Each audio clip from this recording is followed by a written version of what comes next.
2045 సంవత్సరంలో సాంకేతికత ఎంత పిచ్చిగా ముందడుగు వేస్తుందంటే శాస్త్రవేత్తలు ఆర్టిఫోర్గ్స్ అని పిలిచే పరిపూర్ణమైన బయోమెకానికల్ అవయవాలను ఎలా తయారు చేయాలో కనిపెడతారు. ది యూనియన్ అనే కంపెనీ వీటిని క్రెడిట్పై విపరీతమైన డబ్బులకు అమ్ముతుంది. ఒకవేళ మీరు ఈఎంఐ చెల్లించడం మిస్ అయితే మిమ్మల్ని వేటాడి అవయవాన్ని బయటకు పీకేయడానికి వాళ్లు రెపోమెన్ ని పంపుతారు. దాంతో మీరు ఖచ్చితంగా చనిపోతారు. రెమీ కూడా ఈ రెపో గాయ్స్ లో ఒకడు. అతను తన టార్గెట్ ఇంటికి రావడం కోసం ఒక ఇంట్లో వేచి ఉంటాడు. ఆ వ్యక్తి లోపలికి రాగానే తాను యూనియన్ నుండి వచ్చానని చెప్పి ఒక ప్రత్యేకమైన టేజర్తో అతన్ని కింద పడేస్తాడు. అతను తన యూనిఫామ్ పై ప్లాస్టిక్ తొడుక్కుని తన పనిముట్లు తీసుకుని ఆర్టిఫోర్గ్ ను బయటకు తీయడానికి ఆ వ్యక్తిని కోసేస్తాడు. తర్వాత దాన్ని కడిగి ఒక ప్రత్యేకమైన సంచిలో సీల్ చేస్తాడు. మరుసటి రోజు ఉదయం రెమీ తన భార్య క్యారోల్, కొడుకు పీటర్లతో ఇంట్లో ప్రశాంతంగా గడుపుతూ తన రోజును ప్రారంభిస్తాడు. పీటర్ను స్కూల్లో దింపిన తర్వాత అతను నగరం నలుమూలలా తిరుగుతూ ఆర్టిఫోర్గ్స్ ను లాక్కుంటూ ప్రజలను చావడానికి వదిలేస్తుంటాడు. ఆ తర్వాత అతను యూనియన్ హెడ్ క్వార్టర్స్ కు వెళ్తాడు. లోపల రేమండ్ తనకు చెత్త అసైన్మెంట్లు వస్తున్నాయని గొడవ పడుతుంటాడు. ఫ్రాంక్ అకస్మాత్తుగా లోపలికి వచ్చి అతను ఆ రోజు సేకరించిన అవయవాలన్నింటినీ స్కాన్ చేయడానికి మరొక గదికి తీసుకెళ్తాడు. అక్కడ రెమీ బెస్ట్ ఫ్రెండ్ జే కూడా వాళ్లతో చేరుతాడు. ఆ తర్వాత సేల్స్ విభాగంలోకి బదిలీ కోరలేదని క్యారోల్ అతనిపై కోప్పడుతుంది. అతను బయటకు వెళ్లే ముందు ఇద్దరూ ఒకరినొకరు తిట్టుకుంటారు. ఆ తర్వాత రెమీ మరియు జే కొన్ని బీర్లు తాగడానికి బార్కి వెళ్తారు. తాము నిజంగా తెలిసిన ఒకరి వద్ద నుండి ఆర్టిఫోర్గ్ రెపో చేస్తే ఎలా ఉంటుందో మాట్లాడుకుంటారు. అదే సమయంలో రెమీ అక్కడ పాడుతున్న బెత్ అనే సింగర్ నే చూస్తుంటాడు. కొన్ని రోజుల తర్వాత రెమీ తన పెరట్లో ఒక పార్టీ ఇస్తున్నప్పుడు జేక్ ఒక సాయం అడుగుతాడు. తన క్లయింట్ ఒకడు ఇటు వస్తున్నాడని అతన్ని అక్కడికక్కడే రెపో చేయాలని ఉందంటాడు. రెమీ మొదట్లో దానికి ఒప్పుకోడు. కాని జేక్ తన డబుల్ కమిషన్లో సగం ఇస్తానని చెప్పి అతన్ని ఒప్పిస్తాడు. బయట ఒక క్యాబ్ ఆగుతుంది. జేక్ వీధి నడిబొడ్డునే ఆ ప్రయాణికుడిని కోసేస్తాడు. క్యారోల్ మరియు పీటర్ బయటకు వచ్చేసరికి జేక్ వాళ్లకు దొరికిపోతాడు. క్యారోల్ తీవ్ర ఆగ్రహంతో తన ఉద్యోగం లేదా కుటుంబం రెండింటిలో ఏదో ఒకటి తేల్చుకోమని అల్టిమేటమిచ్చి కొడుకుని తీసుకుని వెళ్లిపోతుంది. ఆ రాత్రి రెమీ మరియు జేక్ పెట్రోలింగ్ కు వెళ్తూ బ్రెయిన్ డామేజ్ అయిన వాళ్లను ముగింపులేని కలల ప్రపంచానికి అనుసంధానించే కొత్త టెక్నాలజీ గురించి మాట్లాడుకుంటారు. జేక్ స్కాన్నర్ ఒక నెస్ట్ ను గుర్తుపట్టడంతో వాళ్ల మాటలు ఆగిపోతాయి. ఈ ఎమైలు కట్టని వందలాది మంది దాక్కున్న స్థావరాన్ని వాళ్లు అలా పిలుస్తారు. వాళ్లు ట్రంక్ నుండి తమ ఆయుధాలన్నీ తీసుకుని లోపలికి దూసుకెళ్లి కనిపించిన ప్రతి ఒక్కరిని టేస్ట్ చేయడం ప్రారంభిస్తారు. మొదట్లో జనాలు సులభంగా కింద పడిపోతారు. కాని త్వరలోనే గుంపు తిరగబడటం ప్రారంభిస్తుంది. రెమీ తనపై దాడి చేసిన వాళ్లను కత్తితో ఖతం చేసి ఒక భారీ కాయుడి చేతిలో దెబ్బలు తింటున్న జేక్ ను వెతకడానికి వెళ్తాడు. రెమీ ఆ పెద్ద మనిషిని కొట్టిపడేస్తాడు. ఒక 2 గంటల తర్వాత వాళ్లు సేకరించిన అవయవాలన్నింటితో పాటు రెపో ట్రాకర్లను బ్లాక్ చేయడానికి ఉపయోగించే 2 స్కానింగ్ జామర్లతో ఫ్రాంక్ ఆఫీస్కు తిరిగొస్తారు. రెమీ జేక్ ను ఇంట్లో దింపి తన చివరి రెపో జాబ్ కావాలని కోరుకుంటూ బయలుదేరుతాడు. తాను ఎప్పుడూ ఇష్టపడే ఒక సంగీతకారుడి అవయవాన్ని తీయడమే అది. అతను ఆ సింగర్ ఇంట్లో మ్యూజిక్ చేసుకుంటూ చావడానికి భయపడకుండా కొంచెం ఎర్రటి పొడి పీలుస్తూ ఉండగా పట్టుకుంటాడు. అతను గుండెను తీయడానికి నేలపై పడుకోమని రెమీ అతడిని అడుగుతాడు.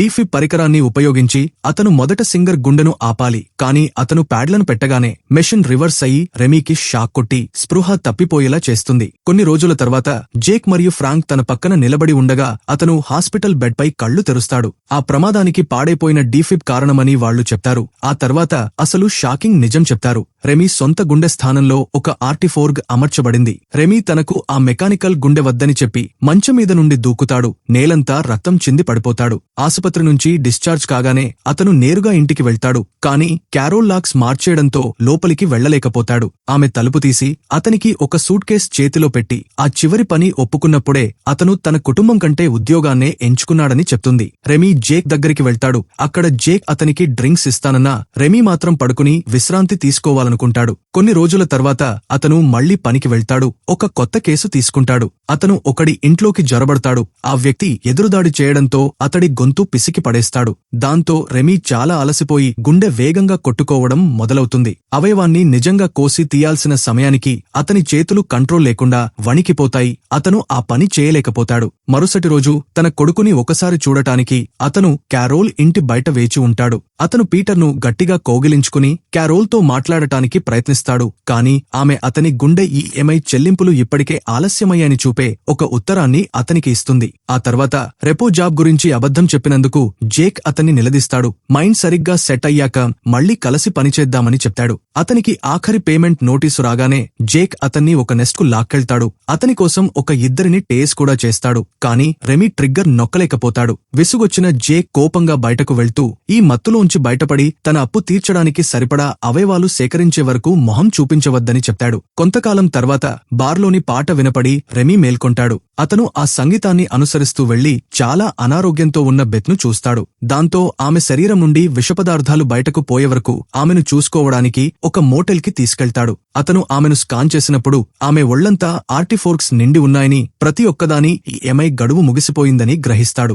బెత్ చివరకు కళ్లు తెరిచాక తనకు సాయం చేసినందుకు రెమీ మూతిమీద ఒక దెబ్బ కొడుతుంది. ఇద్దరం పూర్తిగా నాశనమైపోయామని ఆమె అంటుంది, కానీ మనం అలా కాకపోవచ్చు అని అతను ఆమెకు చెప్తాడు. సిస్టమ్ నుండి వాళ్ల అప్పులను తీసివేయడానికి రెమీ యూనియన్ హెడ్ క్వార్టర్స్ లోకి జరబడతాడు, కానీ జేక్ అతన్ని పట్టుకునేలోపు ఆమె అవయవాలలో ఒకదానిని మాత్రమే క్లియర్ చేయగలుగుతాడు.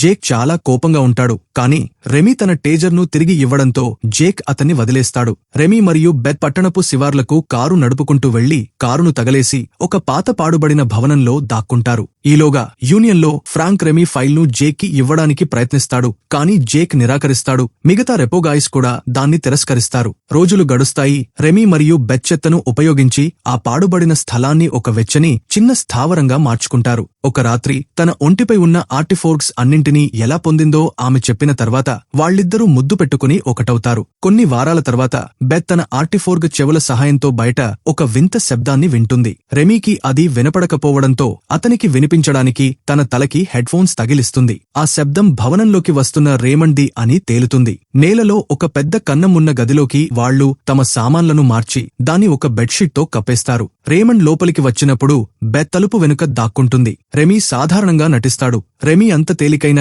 ఎరగా మారినందుకు రేమండ్ అతన్ని ఎగతాళి చేస్తాడు. రేమండ్ తన ఆయుధాన్ని బయటకు తీసి కొన్ని అడుగులు ముందుకు వేసి సరిగ్గా ఆ కన్నంలో పడిపోతాడు.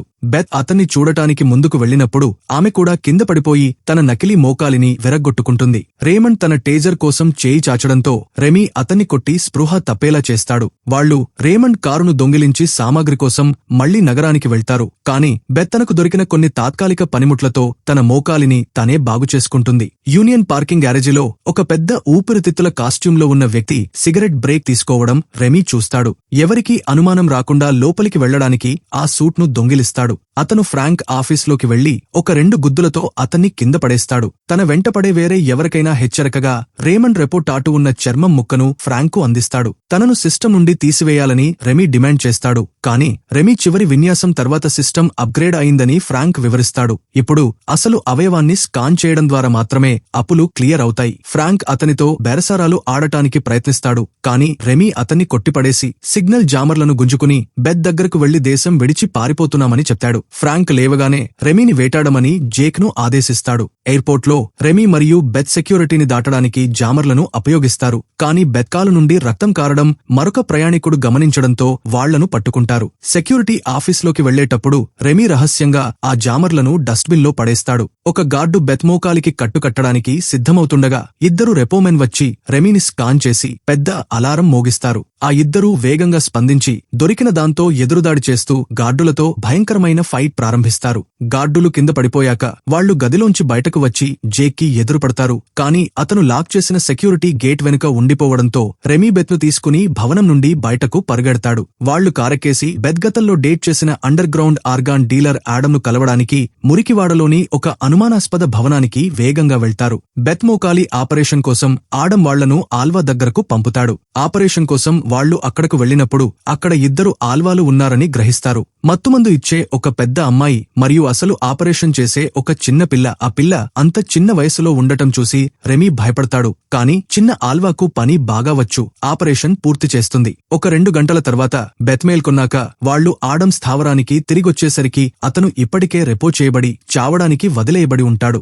జేక్ చీకటి నుంచి బయటకు వచ్చి మళ్లీ ఉద్యోగానికి రమ్మని రెమీని ఒప్పించడానికి ప్రయత్నిస్తాడు, కానీ తాను మారిపోయానని చెప్పి రెమీ నిరాకరిస్తాడు.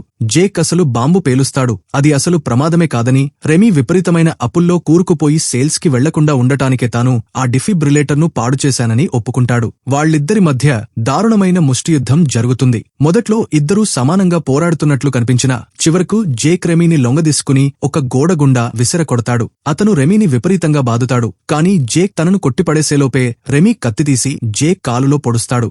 జేక్ ను టేస్ట్ చేసిన బెత్ రెమీని ఊపి లేపుతుంది. ఒక భారీ రెపో దాడి భవనంపై జరుగుతోందని వెంటనే పారిపోవాలని హెచ్చరిస్తుంది. వందలాది మంది దారుణంగా చంపబడుతుంటే వాళ్లు హాలులో పరిగెత్తుతారు. ఇక దారి లేదు అనుకున్న సమయంలో రోడేషియా అనే ఒక తిరుగుబాటు నాయకురాలు వాళ్లను రహస్య బంకర్ లోపలికి లాగుతుంది. రెమీ రెపో టాటూను చూసి ఆమె అతనిపై తుపాకీ గురిపెడుతుంది. కాని రెమీ తన ఛాతీపై ఉన్న పెద్ద ఆపరేషన్ మచ్చను చూపించి ఆమె నమ్మకాన్ని గెలుచుకుంటాడు. రెమీకి నిద్ర పట్టక బయటకు నడుచుకుంటూ వెళ్తాడు. అక్కడ చిన్న ఆల్వాతో సహా శవాల కుప్పలను దాటుకుంటూ వెళ్తాడు. మరుసటి రోజు ఎక్కడికి పారిపోయినా ఎవరూ సురక్షితం కాదని అతను బెత్తో చెప్తాడు. అందుకే యూనియన్ హెడ్ క్వార్టర్స్ లోకి జొరబడి మొత్తం సిస్టమ్ను తుడిచేసి దీనికి శాశ్వతంగా అంతం పలకబోతున్నానని అంటాడు. రెమీ మరియు బెత్ ఫ్రాంక్ కారులో అతన్ని మెరుపు దాడి చేసి టేస్ట్ చేసి నేరుగా యూనియన్ హెడ్ క్వార్టర్స్ కు తిరిగి వెళ్తారు. రెమీ ఇద్దరు గార్డులను టేస్ట్ చేసి మూడో వాడిని కాల్చి సెక్యూరిటీ కెమెరాను పేల్చేసి లోపలికి వెళ్లడానికి రెటీనా స్కేనర్ను దాటడానికి ఫ్రాంక్ కంటిపాపను ఉపయోగిస్తాడు.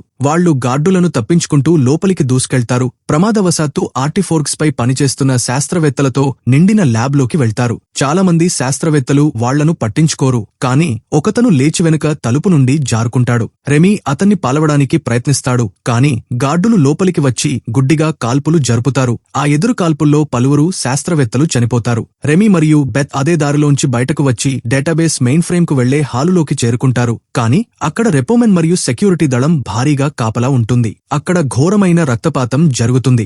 గార్డులపై దాడి చేయడానికి బెత్ గోడపై ఉన్న ఫైర్ గొడ్డలిని తీసుకుంటుంది. అదే సమయంలో రెమీ షూటర్లను కాల్చిపడేసి ఖాళీ తుపాకీని పడేసి తన కత్తులతో రెపోమెన్ను నరికేస్తాడు. అతను చాలా మందిని సులభంగా నరికేస్తాడు. కాని అతను నేలపై చిక్కుకుపోయినప్పుడు హ్యాక్సా విసిరేయమని బెత్పై అరుస్తాడు. దాన్ని ఉపయోగించి మిగిలిన వారిని ఖతం చేస్తాడు. ఆ తర్వాత డేటాబేస్ గదిని అన్లాక్ చేయడానికి వాళ్లు బెత్ నకిలీ కంటిని స్కాన్ చేస్తారు. ఫ్రాంక్ మరియు జేక్ పరిగెత్తుకుంటూ వచ్చేసరికి తలుపులు గట్టిగా మూసేస్తారు. లోపల మెయిన్ ఫ్రేమ్ కేవలం అంతర్గత అవయవాల స్కాన్లను మాత్రమే అంగీకరిస్తుందని వాళ్లు గ్రహిస్తారు. అంటే వాళ్ల అప్పును తీర్చడానికి ఏకైక మార్గం నిజంగా తమను తాము కోసుకుని నేరుగా తమ అవయవాలను స్కాన్ చేయడమే. నొప్పి తెలియకుండా ఉండటానికి కొంచెం ఎర్రటిపొడి పీల్చి వాళ్లు తమకు తామే ఆపరేషన్ చేసుకోవడం ప్రారంభిస్తారు. మొదట రెమీ గుండెను స్కాన్ చేసి అతనికి కుట్లు వేస్తారు. తర్వాత బెత్ సైబర్నెటిక్ ఇంప్లాంట్స్ ప్రతి ఒక్కదాన్ని ఒక్కొక్కటిగా చేస్తారు. బయట చనిపోయిన గార్డు నుండి కోసిన అవయవాన్ని ఉపయోగించి ఫ్రాంక్ మరియు జేక్ లోపలికి వచ్చేసరికి రెమీ ఇప్పటికే బెత్ చివరి ఆర్టిఫోర్గ్ ను స్కాన్ చేస్తూ ఉంటాడు. వాళ్లను ఖతం చేయమని ఫ్రాంక్ జేక్ ను ఆదేశిస్తాడు. కాని తాను ఇప్పటివరకు తీసిన ప్రతి ప్రాణం కంటే బెత్ విలువైనదని రెమీ చెప్పిన తర్వాత జేక్ మనసు మారుతుంది.